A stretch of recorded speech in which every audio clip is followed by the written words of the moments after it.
There are things you need to remove from your life that you shouldn't even talk about, because the biggest things holding you back aren't obvious. They're subtle, quiet, and most people don't even notice them. And if you don't remove them, they will quietly keep you stuck for years. So in this video, I'm going to show you 12 things you need to quietly cut from your life.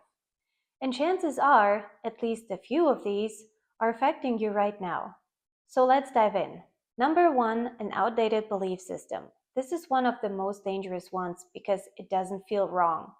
Instead, it feels familiar and you have the illusion that your life works perfectly that way. It sounds like that's just how life works. People like me don't succeed, or that is just realistic. But here's the truth. A lot of what you believe isn't even yours. It came from your environment, your past, or people who never did what you want to do. But your belief system isn't carved in stone. You can change it anytime you want. And if you don't question it, it will quietly limit every decision you make. So the real question is, what beliefs are you still carrying that no longer serve you? Number two, overthinking, which turns into self-sabotage. This one looks productive, but it's not.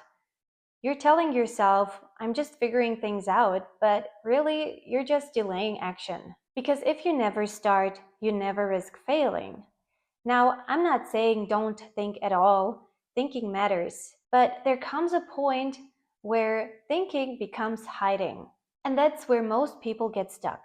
They stay in this loop, planning, doubting, waiting, and nothing actually changes.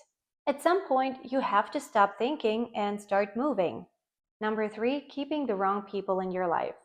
And no, this isn't about cutting everyone off. It's about recognizing who drains your energy, who keeps you small, and who you become when you're around them. Because if you're trying to grow, the people around you can quietly pull you back to who you used to be. Not always intentionally, but consistently. And if you don't create distance, you'll keep repeating the same patterns. Sometimes growth isn't about adding more, it's about removing what's holding you back. Number four, people pleasing.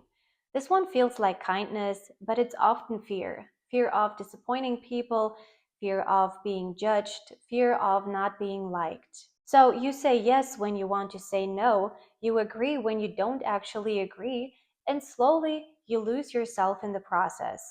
And the problem is, the more you do it, the more people expect it, and the more you lose your own voice. At some point, you have to ask, am I living my life or managing everyone else's expectations? Number five, chasing security and certainty. Being risk averse is a self-protection mechanism, and it helped the human race for thousands of years to survive. But in today's society, there are no comparable risks like 300,000 years ago. And still so many of us are still aiming for security and certainty in life. We think, I need a secure job. I need to have everything figured out first. So you'd rather take a secure job than choosing one that gives you purpose in life. Or you wait for certainty to come until you make a decision. The problem is, certainty doesn't come before action. It comes after. And if you keep waiting to feel ready, you'll be waiting forever. Because growth is uncomfortable by definition. Most people don't fail because they took a risk. They fail because they never took one. Number six, telling yourself it's not the right time. This sounds logical, even responsible, but most of the time, it's just fear with a better excuse. Because there will always be something. Not enough time, not enough money, not enough confidence. And if you keep waiting for the perfect moment, you'll miss all the real ones. The truth is, the right time is usually messy, inconvenient, and now. Number seven, saying I don't have time. Because most of the time, that's just not true. What we really mean is, it's not a priority. And that's uncomfortable to admit.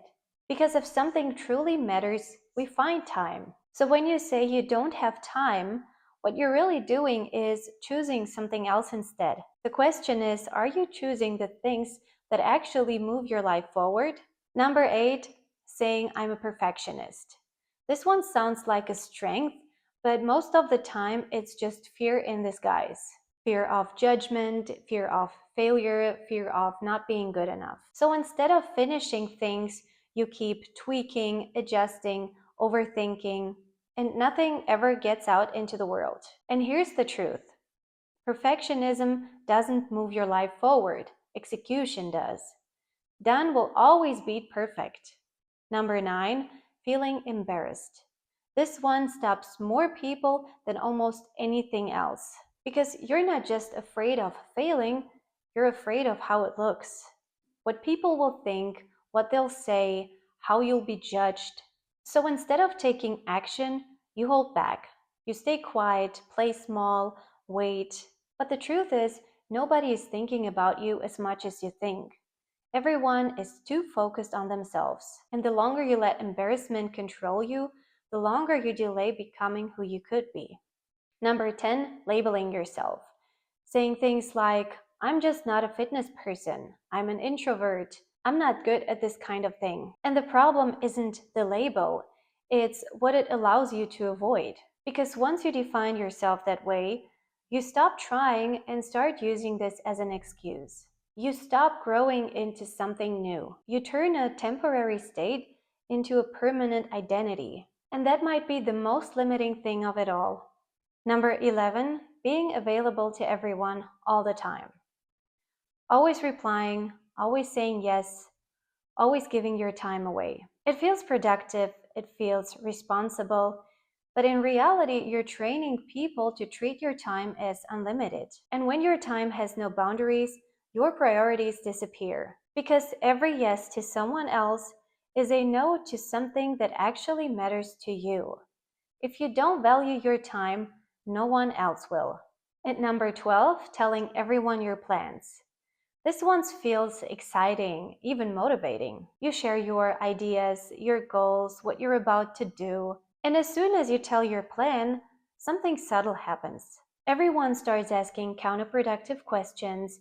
Maybe they smile at your ideas or are skeptic about your goals. And before you could even start with your plan, you already feel bad about it. And that kills motivation and hinders you from achieving your goals. Sometimes the best thing you can do is move in silence and let the results speak later. Here's the thing: none of these are loud, obvious problems. They don't show up all at once. They show up quietly over time. That's why they're dangerous. Because you can live with them for years without realizing they're the reason you feel stuck. But the moment you start removing them, things begin to change. Your decisions change, your direction changes, your confidence changes. So don't try to fix everything at once. Just start by removing one thing and see what happens. Which one hit you the most? Let me know in the comments.